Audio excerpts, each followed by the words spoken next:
What is going on? It is Brian versus the Books with GoBoys.com. As always, I do some of these network shows, but this is the first time I'm trying the YouTube out. We appreciate our sponsor, Sleeper Picks. Get a $100 deposit match using code GoldBoys. And we're just going to have some fun. I mean, I have two picks today on the NBA slate. I'm going to start doing this more. I'm also going to do a four-leg parlay, I believe, that is plus, I actually 10 to 1. So we're going to start trying to track those and have some fun with it. But as you all know, the NBA has been really fun, but it is approaching the All-Star game. It's in about a month. You're going to start seeing some tired legs, some weird scheduling. I know the Thunder have a bad scheduling today, a lot of games, a back-to-back. So you're going to see some tired legs. You're going to see some people that want to score, some people that want to coast. It's going to be a little bit harder to navigate the January slate, but here we go. I want to go with the first pick I have just right off the bat. I'm going Jakob Poeltl, over 21.5 points, rebounds / assist. It's such a strange prop. Jakob Poeltl is what he is. I mean, he's not a stellar player, but he's a good player to have. The Raptors are looking to move a lot of guys. They're looking to move past Siakam, potentially even Poeltl. They want to put these guys out on a platter. They want to see them perform well. They want people to see the kind of talent they have. And Jakob Poeltl's a guy that has played 30 minutes or more in the last two games since the trade with the Knicks. He's seeing 30 or more minutes just solely because Precious Achiuwa is gone. He finds a bigger role in this team. And on the season, he averages 10.5 points per game, 8.3 rebounds, 2.5 assists. He averages 26 minutes a game. In games that he can play that 30 plus minutes, it's happened 6 times this year. He's averaging 28.3 PRA per game. So we're not even asking for 30 minutes because even in games he sees at 26 plus, he's just crushing these lines, averaging 24 points, rebounds, assists. The Memphis Grizzlies do have Jaren Jackson Jr., a former Defensive Player of the Year, but he's likely going to be matched up a lot with Spicy Pete, Pascal Siakam, which makes it a lot harder for him to score. His line opened at 24.5. It's down to 22.5. And we're going to see, I think we're going to see Jakob Poeltl just have a more open game. If you're familiar with Bismack Biyombo on his legendary Suns years a few 2 years ago, he does not move his feet well. He does not guard the paint as well. Despite Memphis having a good paint defense, I just think he should have trouble keeping up with Jakob Poeltl, who can kind of spread the floor a little bit. Plus, Jakob Poeltl has just been able to get a lot more rebounds and passing out. He has 4 and 5 assists with the last 2 games. He's been playing well. So I just think it's a really low line considering that they're not fully it's not baked into the line yet how many minutes he's playing. He had a stretch where he was seeing about 20 minutes per game, but I do think that we see this continue where his trend's going to go up with minutes and seeing that 30 plus minutes per game. And with Ja Morant on the Grizzlies again, they're just seeing a lot more pace. So I do think it's a lower line for him. The second play I'm going to do is if you follow me throughout my whole career with the Gold Boys, I do not parlay a lot of things. I do not do a lot of these alt parlays that are super juiced if they're not correlated, but this is an uncorrelated play. It is plus 107 on ESPN Bet. It's plus 103 on FanDuel. I took Trae Young double-double parlay with Luka Doncic, 30-plus points. Like I said it before, it's plus 107 on ESPN. I have the fair odds for this around minus 120, which is a little bit aggressive on how I do my projections. But Trae Young's in a great spot. I mentioned that the Thunder have a really interesting and tough scheduling markup here in the last few weeks, that they get the back-to-back here. And Trae Young has been a double-double machine. He has 21 double-doubles in 30 games on the season. And the Thunder have allowing 27.3 assists per game. So for a guy like Trae Young that's averaging 19 potential assists a game, I just think there's too much pace and there's too much offense to be had in a game with the over-under being 248.5, that he should be able to find feeds inside. The Thunder allow a lot of three-point attempts as well, and they have decent on-ball defense. So a guy like Trae Young might have a little bit of trouble scoring in this one, but he should be able to find open guys, lobs to the rim by Clint Capella, or just kicking it out to one of his outside shooters.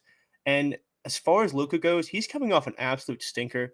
Luka Doncic has been so good this year. I know Kyrie's back, but he's just so good at scoring the basketball, and this Portland team is hurt. They don't have a lot of guys to protect the rim, and a guy like Luka Doncic seeing a team that is allowing almost 60 points per game in the paint should be able to drive at will. He plays a guard position. He drives like a top-notch guard. He finishes like a, power forward. He just has so much good in his game that I just don't see him being slowed down. Even if Kyrie does get going, I know the spread's 11.5, blowout potential's there, but we saw it last night with Joel Embiid and the Sixers. You could be at 48,000 points. Guys like Luka do play the full first quarter and the full third quarter, so that means they see a lot of the time in the bonus, and they always see through no matter what the score is. So he should see his normal 30 minutes tonight.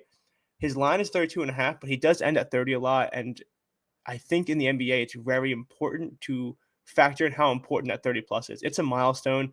It's the same thing with like triple doubles, double doubles, 30 plus games.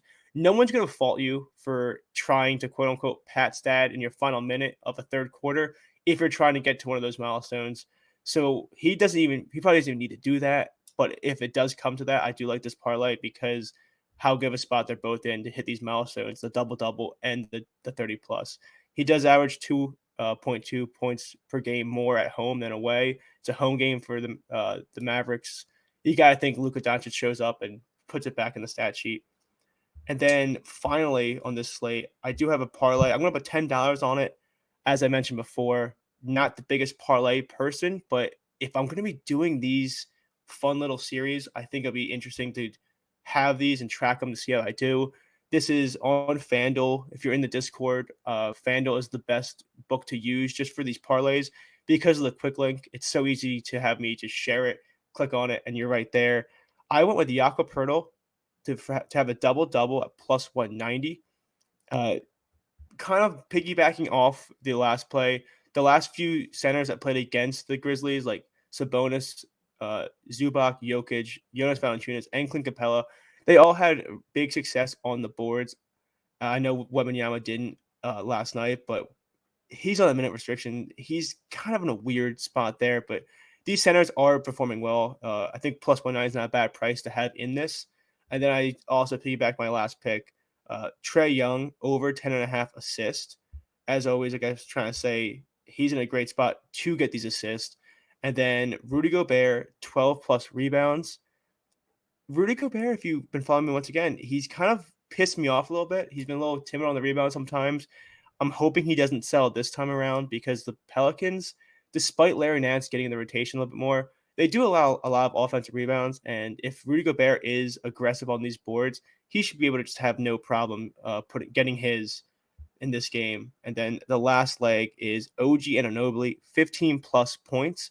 It is minus 170, but it did open at 14 and a half minus 115 last night. So if you got that opening line, power to you because he is just in a great spot with this Knicks team. We saw the Knicks look way better replacing him with RJ Barrett.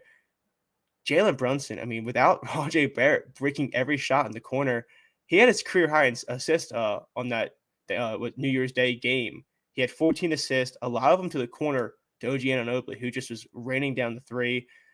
This Knicks team might have gotten a lot better just by dumping the black hole that is RJ Barrett, who's back in his hometown in Canada. So I did take that 15 plus points for OG. Comes out to 1160, so plus 1160 on FanDuel.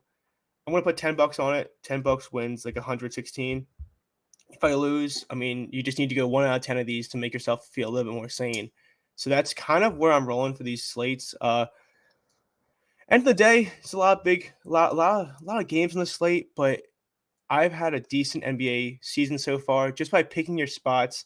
At the end of the day, guys, going 2-0 on straights is always going to be better than going 4 for 6. So, not saying high volume isn't the way to do it, but sometimes a high volume days, if you end up juicing out the night, it's way more detrimental than if you juice out a 2-2 night. So just keep that in mind. Don't go crazy on every single slate, especially when you're talking about these January games that, when teams start feeling the attrition come in before the All-Star break. And as always, I mean, it's Brian versus the books. Going to be doing this a lot more.